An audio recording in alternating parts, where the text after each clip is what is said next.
If आप चाह रही हैं कि आपकी ग्लास लाइक स्किन हो जाए, बिल्कुल ब्राइटन अप हो जाए, हाइड्रेशन मिल जाए और एंटी एजिंग इफेक्ट्स भी आएँ बिना रेटिनॉल यूज़ किए, देन आपने इस सीरम को ज़रूर देखा होगा। इसलिए मैं ये वीडियो आपके लिए बना रही हूँ ताकि आपको डिटेल रिव्यू इसका मिल सके और आपको पता चल सके कि आपने परचेज़ करना भी है कि नहीं। अस्सलाम वालेकुम, आई होप आप सब ठीक होगे और अपना ख्याल रख रहे होगे। सो आज की वीडियो में मैं आपसे शेयर करूँगी हर ब्यूटी के सीरम का रिव्यू जो है super kind pillowy and plumpy serum, क्योंकि इस सीरम की इंग्रेडिएंट लिस्ट बहुत ज़्यादा यूनिक है और इसमें 5 डिफरेंट तरह के हाइड्रोनिक एसिड यूज़ किए हैं। सो इसलिए मैंने सोचा कि मुझे इसका रिव्यू डिटेल आपको देना चाहिए। मैं इंग्रेडिएंट लिस्ट शेयर करूँगी, इसकी फॉर्मुलेशन शेयर करूँगी और आपको ज़रूर बताऊँगी कि किस स्किन टाइप वालों के लिए ये बेहतर है और एक्चुअल में ये वर्क करता भी है कि नहीं।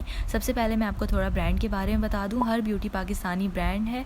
ये जो है ज़्यादा फोकस करते हैं जेंटल स्किन केयर पे। इनके इंग्रेडिएंट्स जो होते हैं वो बहुत ज़्यादा स्किन फ्रेंडली हैं, बिगनर्स फ्रेंडली हैं। इनकी प्रोडक्ट्स जो हैं वो थोड़ी एक्सपेंसिव रेंज में आती हैं। ये जो 30 ml का आपको सीरम मिलेगा ये आपको 2000 से अबव का मिलता है, बट सेल में थोड़े कम प्राइस हो जाते हैं। आपको इनकी जितनी भी प्रोडक्ट्स हैं वो वेबसाइट से भी मिल सकती हैं, ऑनलाइन भी, और डिफरेंट स्टोर से भी मिल सकती हैं। जो मैंने ये सीरम लिया था वो इम्तियाज़ से लिया था और वहाँ पे मैंने एक बात नोट की कि जो मैं वेबसाइट पे प्राइस देख के गई थी, जो रेंज बना के गई थी, वहाँ पे जितने भी सीरम और इनके फेस वॉश थे उनके प्राइस काफ़ी लो थे एज़ कम्पेयर टू वेबसाइट। आपको लेना हुआ सो आप ऐसे कर सकती हैं कि जाके किसी भी सुपर स्टोर में चेक कर लें जहाँ पे इनकी प्रोडक्ट्स अवेलेबल हो। सो इस तरीके के कार्डबोर्ड में जो है आपको ये सीरम मिलेगा। ऊपर लिखा हुआ है Her Beauty super kind active hydration and fragrance free, इनका ये फार्मूला है। एंड देन नीचे जो है इसके क्लेम्स दिए हुए हैं और सीरम का नाम लिखा हुआ है। सबसे पहले लिखा हुआ है कि ये प्लम करता है, हाइड्रेट्स करता है, स्मूथ करता है स्किन को, ये मेकअप रेडी कर देता है स्किन को। मीन्स आप इसे मेकअप से पहले भी अप्लाई कर सकते हैं ताकि जो आपका फाउंडेशन है वो बहुत अच्छे से ग्लाइड हो। देन इसके अंदर लिखा हुआ है इसमें 5%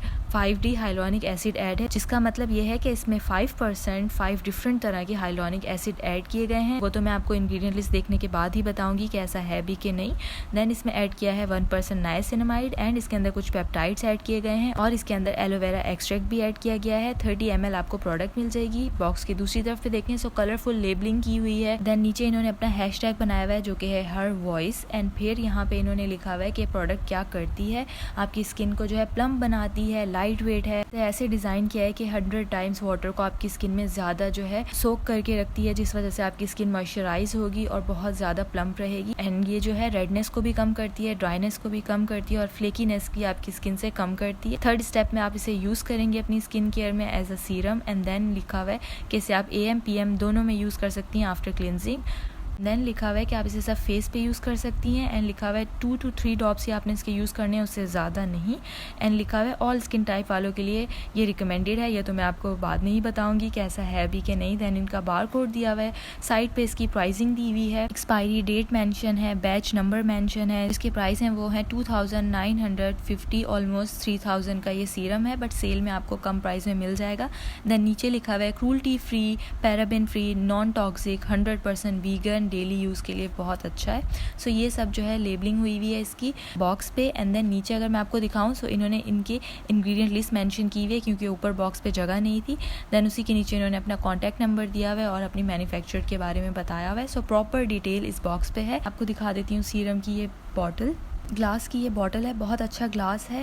एंड देन इसके ऊपर भी लिखा हुआ है हर ब्यूटी, वही सारी लेबलिंग है जो कि बॉक्स पे थी। एंड इस पे इंग्रेडिएंट लिस्ट मेंशन नहीं है, बाकी सारी चीज़ें मेंशन है जो कि बॉक्स पे मेंशन थी। इसकी मुझे जो यूनिक चीज़ लगी है वो ये है कि इन्होंने ड्रॉपर के नीचे जो जगह है वहाँ पे एक प्रॉपर सपोर्ट सिस्टम बनाया हुआ है। ड्रॉपर को अंदर ऐड करती हैं तो वो बहुत स्मूथली जाता है और बहुत स्मूथली निकलता है। और इसका एक और फ़ायदा होता है, जब ऐसा सपोर्ट सिस्टम आप सीरम की बॉटल के अंदर ऐड करते हैं सो अगर आपसे बॉटल गिर भी जाती है तो उसका ड्रॉपर जो है डैमेज नहीं होता, वो बहुत अच्छे से वहीं पे इंटैक्ट रहता है। अब मैं आपको इसका टेक्सचर दिखा देती हूँ। थिक कंसिस्टेंसी है इसकी, बहुत ज़्यादा रनी बिल्कुल भी नहीं है। फ्रेग्रेंस इसमें बिल्कुल ऐड नहीं की गई है।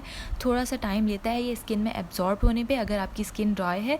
मैंने ये शुरू में नोट किया था जब मैं इसे यूज़ कर रही थी, अगर मेरी स्किन ड्राई होती थी सो ये जो है थोड़ा टैकी फील करवाता था, जैसे कि इन्होंने मैंशन किया था। एज अ फर्स्ट लेयर जब मैं मेकअप में इसे यूज़ करती थी तो ये मेरी स्किन को काफ़ी टैकी बना देता था, जिस वजह से जो मेरा फाउंडेशन है वो बहुत अच्छे से स्किन पर अटैच हो जाता था। पर पर ये नॉर्मल डेली यूज़ में बहुत ज़्यादा मुझे प्रॉब्लम क्रिएट कर रहा था, इसलिए मैंने देखा कि जब मैं अपनी स्किन बहुत अच्छे से डैम्प कर रही थी, मेरी स्किन गीली थी, तब मैं इसे लगा रही थी, फिर जो है स्किन पे ऐसा टैकी और हैवी फील नहीं हो रहा था। क्योंकि इस फॉर्मुलेशन में मैंने ये बात नोट की है कि सीरम जो है काफ़ी थिक है, जिस वजह से स्किन पे हैवी फील होता है। सो प्लीज़ आपने इसे जो है अपनी डैम्प स्किन पे ही अप्लाई करना है। आपसे इंग्रेडिएंट लिस्ट के बारे में बात कर लेती हूँ, देन फर्दर मैं बात करूँगी अपने पर्सनल एक्सपीरियंस के बारे में जो इन्होंने पैकेजिंग पे क्लेम्स किए थे, साथ साथ मैं वो भी एड्रेस करती रहूँगी। इसके अंदर टोटल 27 इंग्रेडिएंट्स इन्होंने ऐड किए हैं, जिसमें 3, 5, 6, 7 एंड 8 पे डिफरेंट तरह के हाइलुरोनिक एसिड ऐड किए गए हैं जो डिफरेंट लेयर्स पे स्किन के काम करते हैं और जो स्किन को बहुत हाइड्रेट बनाते हैं। सो इनका जो ये क्लेम था पैकेजिंग के ऊपर कि 5 डिफरेंट तरह के हाइलुरोनिक एसिड ऐड किए गए हैं, वो बिल्कुल ठीक है, इन्होंने ऐसा ही ऐड किया है और ज़्यादा परसेंटेज में ऐड किए हैं। वो आप ऐसे पता लगा सकते हैं कि इंग्रेडिएंट लिस्ट के शुरू में ही वो सारे ऐड हुए हैं। देन इंग्रेडिएंट लिस्ट में 9 पे इन्होंने मैंशन किया हुआ है कि नाइसिनामाइड इन्होंने ऐड किया है। देन 13 पे मैंने एक और इंटरेस्टिंग इंग्रेडिएंट देखा, पैकेजिंग के ऊपर नहीं लिखा हुआ था, वो है कैफ़ीन। इन्होंने कैफ़ीन ऐड की है जो कि अंडर आइज पे अगर इस सीरम को आप लगाएंगी तो आपकी पफीनेस को कम कर देगा। देन 14 पे इन्होंने एलेटोनिन ऐड किया है जो कि एक राइस बेस्ड इंग्रेडिएंट है, आपकी स्किन को सूट करता है, काम करता है और इसके थोड़े ब्राइटनिंग इफेक्ट भी होते हैं स्किन पे। 16 पे इन्होंने फ्लावर एक्सट्रैक्ट ऐड किया है, स्किन पे इरिटेशन कम करता है। एंड देन 17 पे इन्होंने ऐड किया है एलोवेरा एक्सट्रैक्ट। देन 21 एंड 22 पे इन्होंने ऐड किए हैं पेप्टाइड्स जो कि स्किन को बहुत अच्छे से हाइड्रेट करते हैं, हमारी स्किन को यूथफुल बनाते हैं। और पेप्टाइड्स जो ऐड किए हैं वो 21 और 22 पे ऐड किए हैं, जिसका मतलब है वो बहुत कम इन्होंने ऐड किए हैं परसेंटेज पे, जिनका इतना इफेक्टिवली आपको रिजल्ट्स नहीं मिलेंगे।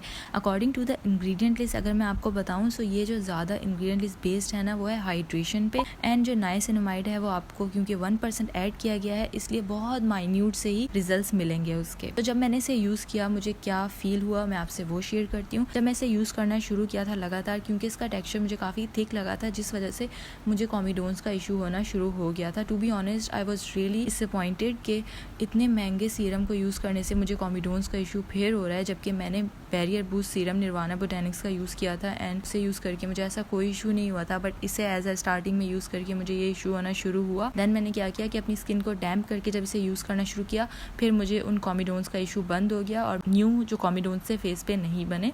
मैंने अपनी रूटीन वही रखी थी, बस ये टेक्निक जो मैंने की थी उस वजह से मेरे फेस पे कॉमिडोन्स नहीं बने। सो आपने ये प्लीज़ ध्यान रखना है जब अगर आपने इसे यूज़ करना है, आपने जो अपने फेस को डैम्प करना है। बाकी इसके रिजल्ट्स मुझे क्या देखने को मिले, मेरी जो अंडर आइज थी वो काफ़ी ड्राई रहने लग गई थी और मैं चाह रही थी कि मैं कोई अच्छी सी जो है आई क्रीम ले लूँ या सीरम को ही अंडर आइज पे अप्लाई करना शुरू कर दूँ। ये सीरम मैंने अप्लाई करना शुरू किया है, सो जो मुझे अपनी अंडर आइज हैं वो काफ़ी हाइड्रेटेड फील होती हैं। जब मैं कंसीलर लगाती थी मेरा कंसीलर काफ़ी पैची हो जाता था, इस तरीके से बिल्कुल भी नहीं होता, वो काफ़ी प्लम्प रहने लग गई हैं, इसलिए मुझे ये काफ़ी पसंद आया है। फेस पे जो है मुझे इसके इतने रिजल्ट्स नहीं देखने को मिले, ना तो इसने मेरे पोर्स को श्रिंक किया है, ना ही इसने जो है मेरी स्किन पे डलनेस को कम किया, ना ऑयलीनेस कम हुई है स्किन पे, इसने कुछ भी नहीं किया सिवाय हाइड्रेशन के। जब मैं इसे रात में लगा के सोती हूँ सुबह जो है हाइड्रेशन बिल्कुल ख़त्म हुई होती है। जब आप रात में स्किन केयर करते हैं तो आपने नोट किया होगा जब भी सुबह उठो फेस बहुत शाइनी हो रहा होता है, प्लम्प हो रहा होता है, बट इसे यूज़ करके ऐसा बिल्कुल भी फील नहीं हुआ मुझे। आई वॉज रियली डिसअपॉइंटेड। मैंने इसे बहुत ज़्यादा यूज़ किया है, स्टिल अब थोड़ा सा रह गया, इसके मुझे रिजल्ट्स बिल्कुल भी नहीं मिले। सो मैं आपको ये रिकमेंड नहीं करूँगी। एक तो इसे यूज़ करना काफ़ी ट्रिकी है, फिर अगर आप इसे यूज़ करने लग जाए इसके रिजल्ट्स नहीं है तो ऐसी चीज़ों को यूज़ करने का कोई फ़ायदा नहीं है। काफ़ी डिफरेंट ऐसे सीरम्स हैं जो कि आपको बहुत अच्छे रिजल्ट्स देंगे। सो मेरी तरफ से ये रिकमेंड बिल्कुल भी नहीं है। आपने प्लीज़ अपनी पॉकेट मनी, अपनी हार्ड एंड मनी जो है इस पे वेस्ट नहीं करनी। मेरी तरफ से ये बिल्कुल रिकमेंड नहीं है। ये वीडियो आप बाकी लोगों से भी शेयर करिएगा जो इसे परचेज़ करने का सोच रहे हैं ताकि वो इससे दूर रहें। मैंने आई होप सारी चीज़ें क्लियर की हों। अगर फिर भी आपका कोई सवाल है या इससे रिलेटेड आपका कोई भी क्वेश्चन है आप मुझसे कमेंट सेक्शन में ज़रूर पूछ सकती हैं। Thank you so much for watching. अल्लाह हाफिज़।